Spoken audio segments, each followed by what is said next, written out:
And there I am. Sorry, everybody. I was running late, actually making dinner tonight. So I apologize. I'll eat when I'm done. But this is an important one, so I wanted to make sure we still had it either way. So, good evening, happy Friday. I love that you all are here, and just thank you all for being here. Um, Daisy girl, thank you. I guess you're not going to hear me say this, but you'll catch the replay, so that is perfectly okay. Thank you for doing that. Cree, thank you for posting the channel's hashtag, which is hashtag Gleo Gladiator. Maria, happy Friday, Patrick, and everyone. Thank you so much. Uh, Jendi, as much as I would have loved to have fallen asleep, luckily I didn't, especially with food cooking. So that would have been bad. Cree again. Hey, Jendi. Hi, Cree. Maria saying hi to Daisy Girl. Laura Marie, yes, tell them, hit that like button on the way in. Or if you're going to catch this later and on the replay, when you come back, hit it as well. All right. So let's see. Franca. Hello, Franca. And Cat Green. All right. Thank you. I actually talked to Cat Green earlier today, and I'll explain why I'm so grateful that Cat Green uh, actually led me to going to the oncologist that I go to. So, hey, Fancy Feast, welcome in. All right, I think I got everybody. I'm going to, I'll get started here. Yes, it's going to be a short one because, like I said, I had food cooking, so it's just waiting for me when I'm done. But today I was in a meeting at work, and I got a notification on my phone that I had a message waiting for me in my patient portal at Moffitt Cancer Center. So, hey, brown eyed girl, it's nice, so nice seeing you again. Um, so I had a message waiting for me. So I was like, why would I get a message? I wasn't expecting anything, but um, it was a great message. So I think you already know where this is going, at least on the good or bad part. It was a good message. It was a message from my oncologist, Dr. Grogan, and he was letting me know that he got the results back from the additional testing, genetic testing that was done on my tumor. Because one of the main things that my report was missing was if I was methylated or unmethylated. And I actually did a live about what that is probably 2 weeks ago, maybe three weeks now. I don't know. But it was essentially what it is. If you're methylated, I think of it as an on off switch. If you're methylated, then that switch is in the off position. And what that does is that allows the chemo and all the treatment to break through the blood brain barrier. Triple B, blood brain barrier. And it means it's very effective at getting the tumor, and the prognosis for methylated is much better than unmethylated. Still not great, but it's not potentially months type thing.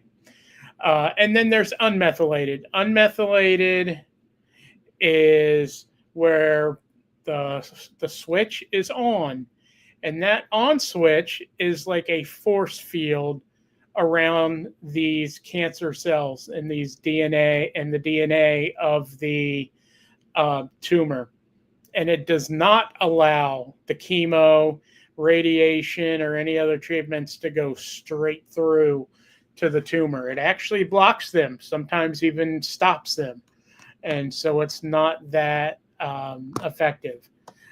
Hey, Summer Breeze, thanks, Sweets and Beyond, as well for coming in and catch that replay. Yep.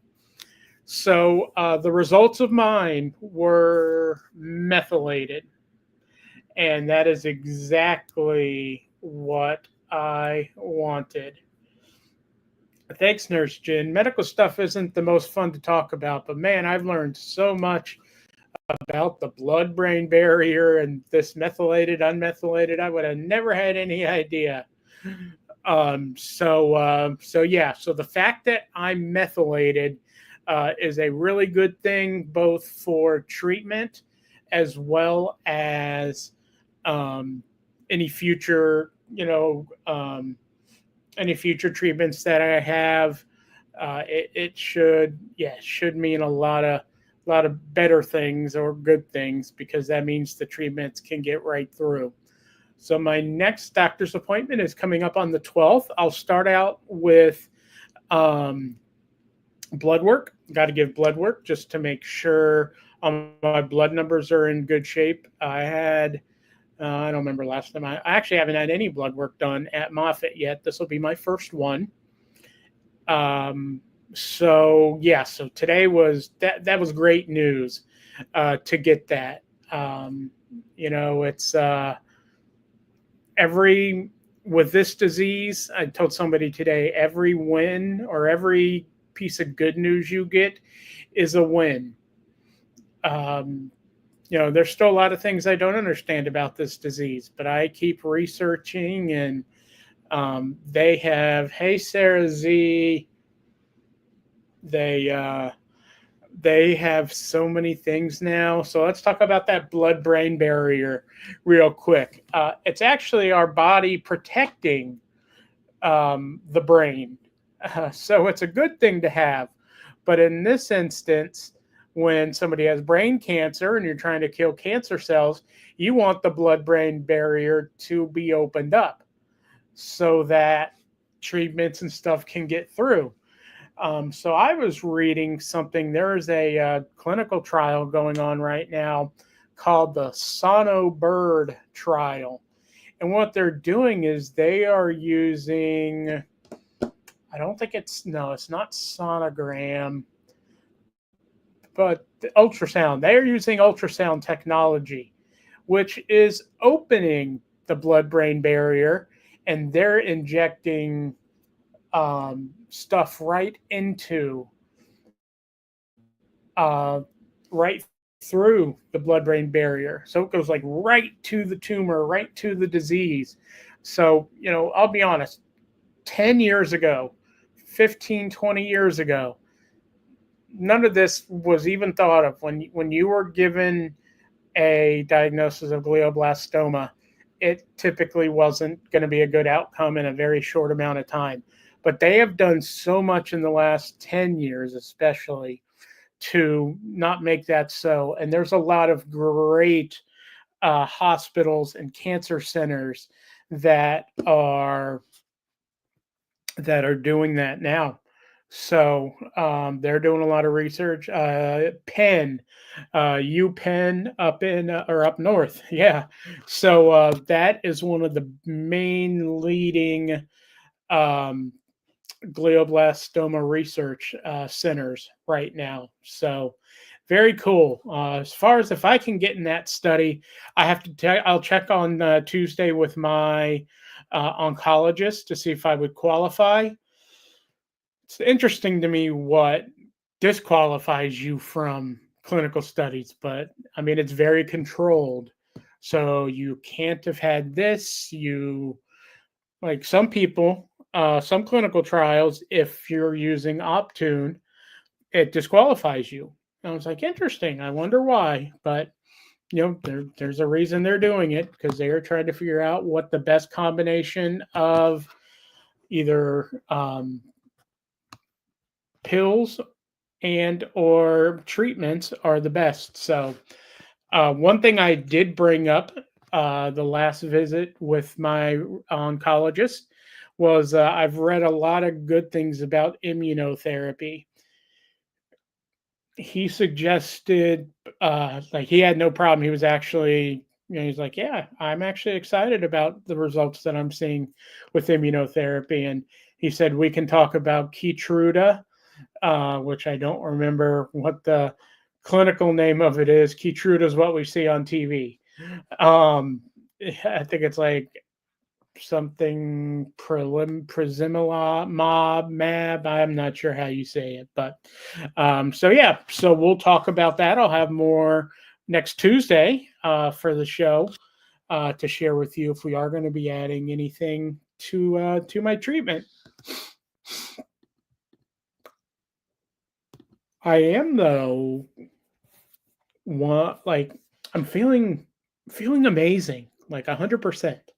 I really feel great, um, especially knowing that the chemo I was taking, I'll have my fourth. Nice summer breeze. It's an amazing hospital. I don't, you don't have to tell me what she's being treated for, but it is an amazing hospital and an amazing place with a lot of research being done on a lot of things. So that's exciting for you. There it is, pembrolizumab. Thanks, Nurse Jan. So yeah, so he told me he was excited about it, and we'll see. The only thing he wants to discuss with me is it could potentially uh, stop me from getting future clinical trials. We won't know until the clinical trial is out and what the requirements are for it. But it's something we'll talk about, and we'll see if if it's worth the. It's not a risk because it's safe from like a safety perspective, but if the risk of not being in a future trial is worth the reward of what it's going to do. So we'll see what he says, and I trust him wholeheartedly. And I'm thankful for Kat Green, who's in here, because she's the one that suggested him, and I couldn't be happier with my oncologist.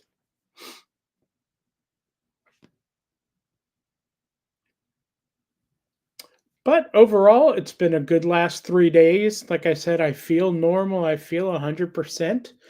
Um, the Florida State Fair is this weekend, and I really want to go, but not best for me to be out in the heat with this thing. Well, Summer Breeze, thank you. Yes, UPenn has an amazing team treating glioblastoma. Summer Breeze, I'd be interested in talking to you sometime, and just to hear, her experience. The fact that she is a 31-month survivor. Go, mom! Mom is awesome. All right, sister. I'm sorry, sister. Go, sister. Keep kicking butt. That is awesome. I love hearing that. And so, yeah, um, that's it. There's so much being done right now. Like I said, especially at UPenn, they are being recognized for all of the research and work they're doing to combat glioblastoma. So she's at a great place. That's awesome. So, wow. But, thank you guys again. You didn't have to show up on a Friday night. You could be spending time out doing something, and you did. You showed up. You showed up for me. And that, I can't tell you enough how much that means. I know I say that almost at the end of every stream, but today was good news all around. And then to have 13 people at one point in here to start again, we're not even on long. Um, was was quite the surprise, and just really made my heart happy seeing everybody in there. So it's absolutely wonderful. I am going to continue to update you. Probably won't have any lives tomorrow or Sunday, but definitely back live again on Monday. Talk about my weekend. And yeah, so I appreciate everyone. Again, I see the comments, I see the message, or I see the messages in the chat. I see messages that get sent to me, Instagram, some text message, all that great stuff.